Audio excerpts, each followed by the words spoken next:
All right, this lecture is about enlightened despotism, and I'm not really sure I can get done in the 15 minutes, but we'll give it a go. So enlightened despotism, as we talked about in class, is a despot, so an absolute ruler attempting to apply Enlightenment principles. So it's not a democracy, it's not constitutionalism, it's absolutism with kind of a smattering of enlightenment. And a couple of those key enlightened principles, which you need if you're going to answer any sort of a question about, are these rulers enlightened? You'll first need to define enlightened. So enlightenment is a state that's based on reason, not always tradition or heredity, which is ironic since all of these rulers have been passed on, kind of passed on from generations.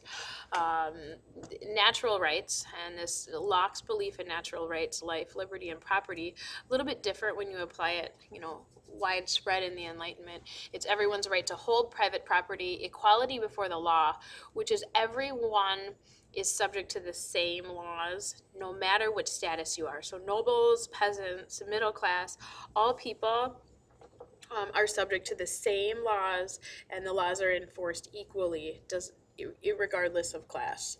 Freedom of speech, and then religious toleration, but religious toleration will wait a little bit. In the second half of 18th century, religious toleration will become more popular as the church has lost a lot of power. It will also foster the arts, science, and stress education. So enlightened principles, reason, natural rights, and kind of a cultural arts emphasis. We looked at Europe already. We talked about France and Louis XV ruling there. Crappy ruler, huge debt, letting his mistresses kind of rule and his ministers rule, and him just really not having an interest. In Great Britain, it's the Hanoverians. And now we're going to take a look at Austria, which is the green on your screen here. Austria, which is the green on your screen. Russia and Prussia, which, if you recall, Prussia is not one landmass. It's disconnected. All right, so Prussia, if you can remember back to chapter 15, who was your absolute monarch in the 17th century? He was successful in centralizing power. He was one of the successful ones. Yes, I know you're all thinking Frederick William the Great Elector. And you remember I told you 100 times that you had to remember he was the Great Elector. And if you recall, he used the General War Commissariat, increased the size of the army, and then he was the one who struck a deal with the nobles. He couldn't do it. He couldn't get complete control without striking that deal that gave them control over their peasants. So Frederick William I, he's a good-looking dude over there. He is not enlightened at all, not even a little bit. He established the General Directory, which was basically the exact same thing as the General War Commissariat. He just called it something different to confuse you. It's how they supervised and kind of ran the government, and so their whole government bureaucracy is called this General Directory. He demanded strict obedience, service to the king. He continued to allow the landed aristocracy power. Remember, in Eastern Europe, there's not really much of a middle class. So it's the rich people and it's the serfs. They're not even peasants. And then he continues to expand the size of the army. It will go from about 45,000 to 83,000. Prussia is 10th in geographical size, but only 4th in military size. And it's behind France, Russia, and Austria. So we called them before a country with an army, not a country with an army, but an army with a country. Here's Prussia. Prussia will, under Frederick William, the first reign, if you'll see that's the light pink there, they will unite most of this left part of Brandenburg and a little bit Eastern Prussia. They don't totally unite Prussia until this guy, Frederick the Great. Frederick the Great was the son of Frederick I. He was one of the best educated, most cultured monarchs of the 18th century. He invited Voltaire to live at his court for 7 years before he moved on for good old Catherine. Him and his father, though, did not get along at all. I mean, not even a little. At 18, this Frederick the Great, ran off to England, or planned to run off to England with his best friend to catch a glimpse of his bride, because his dad had arranged a marriage for him. But his dad caught him as he was leaving, and Frederick I wanted to execute Frederick II. The nobles and his advisors said, sorry, you can't you can execute the future king of Prussia. And so instead he imprisoned his son. Frederick I imprisoned this guy, Frederick the Great, obviously when he was much younger, and then forced him to watch his best friend be decapitated from his cell for his punishment for running off, just to catch a glimpse of his bride. He was coming back, he just wanted to see her before they were married for life. So they, needless to say, they didn't get along at all. Frederick I didn't want to be enlightened, he didn't want to learn, he didn't want to be educated, he wanted complete control. Frederick the Great, he preferred to surround himself with philosophers and at least try to put some of those enlightened principles in his rule. So the things that were enlightened about Frederick, the things that he did that were enlightened, a universal law code, so one law code for all of Prussia, no matter which landmass you lived in. He eliminated torture except in cases of treason. He issued limited freedom of speech and the press and religious toleration. He himself had no religious affiliation, so he had no problem issuing religious toleration.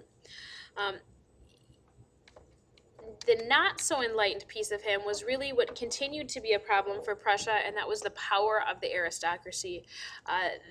The men that came before him weren't able to completely control, and he wasn't able to completely control the nobles either. So that strict social structure remained. There was a very limited middle class, but he was too dependent on the Junkers, that's what Prussian nobles are called, the Junkers or the Junkers, to really interfere with social structure, so he couldn't truly make enlightened progress. He also increased the size of his military now to 200,000 and acquired territory to unite Brandenburg and Prussia, so the two Prussian pieces of land. He fights in the War of Austrian Succession and the 7 Years' War, and none of those things. War is not enlightened, and neither is serfdom. So he does make some enlightened reforms, but ultimately and overall he's not considered enlightened because of his dependence on the aristocracy and the use and size of his army. All right, so those are your two guys from Prussia. Then we'll go to Austria. Austria is the Habsburgs. So the Habsburgs from the Holy Roman Empire move on over to Austria. And if you can recall as your review question, why was Austria labeled one of the 4 unsuccessful? And the reason was too many ethnic groups. There were too many different groups of people, and the Habsburgs were unable to centralize. That's the Habsburg family crest there. I'm not explaining it to you, but there it is. All right, so I love this because Maria Theresa pops up, but that's not her. That's her dad, because otherwise she's kind of manly looking. In 1713, her father, which is the picture, passed the Pragmatic Sanction, because he didn't have a male heir, which allowed women to be named the heir. So he had, Maria Theresa was born, it was his daughter. He didn't have a son, so 1713, long before he dies, he passes the Pragmatic Sanction, allowing women to be named. Remember, Pragmatic Sanction allows Maria Theresa to lead. All right, really only the third woman, pretty much the third woman ruler that we've learned about. Isabella of Spain, Elizabeth of England. We had Queen Anne and Mary, but not really. And then now Maria Theresa in Austria. She wasn't enlightened either.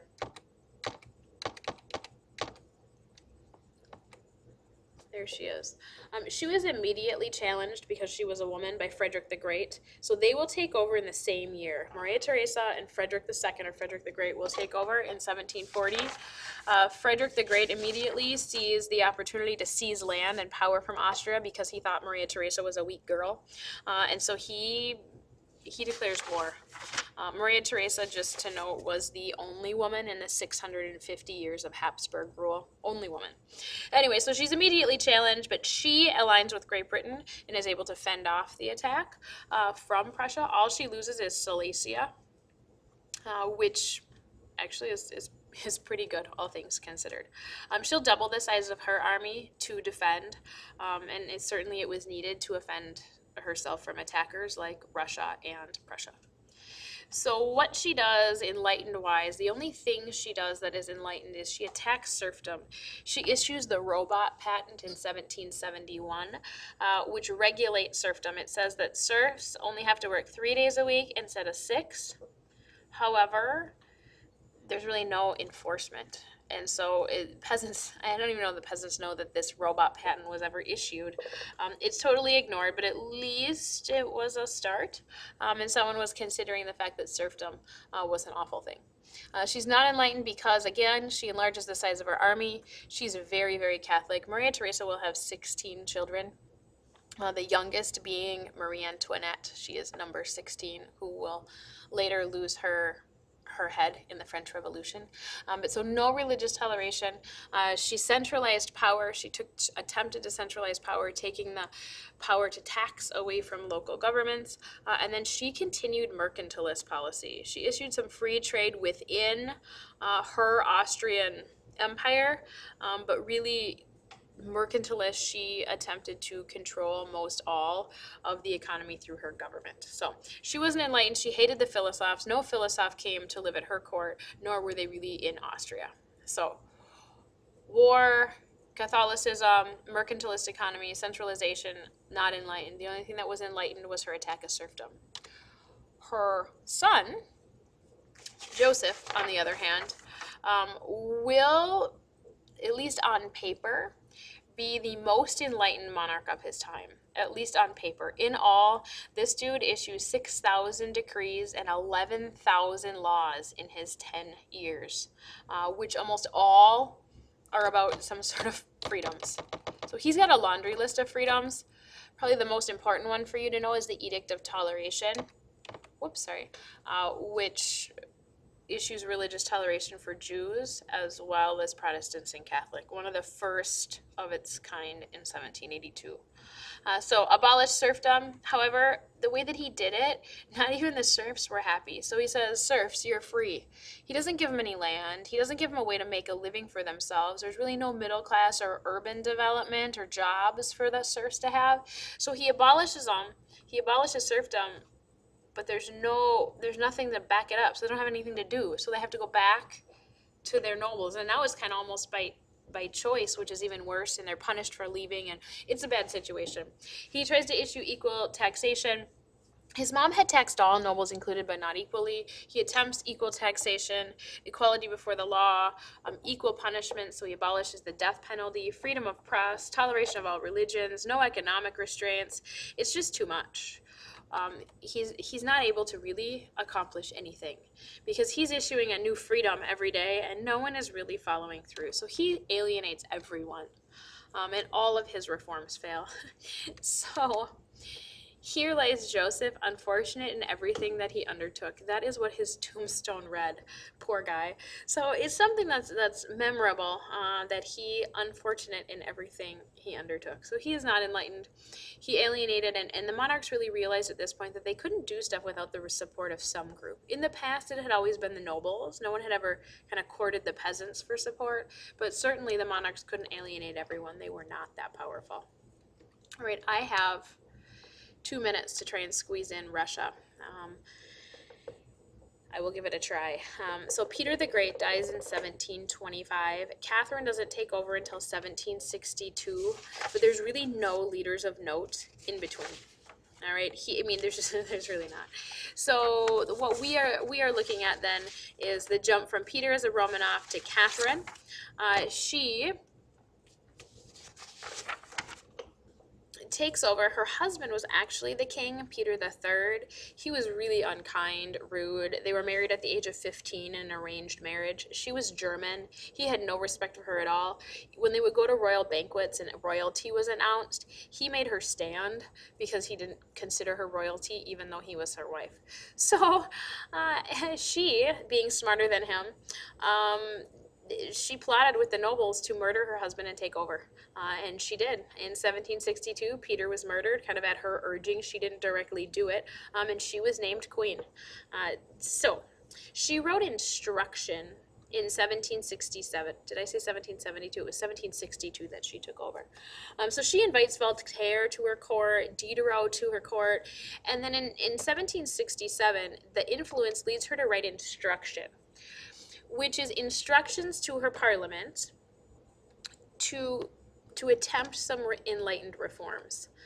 The enlightened ideas that she comes up with then: religious toleration, restricted the use of torture, she questions serfdom, equality before the law, and more westernization like Peter. So she asked them to consider these ideas, but then the peasants revolt. This guy named Pugachev claims that he is her husband, Peter III, and that he wants her. He's traveled long travels and he's back now and he wants to take over. And I'm going to run out of time, so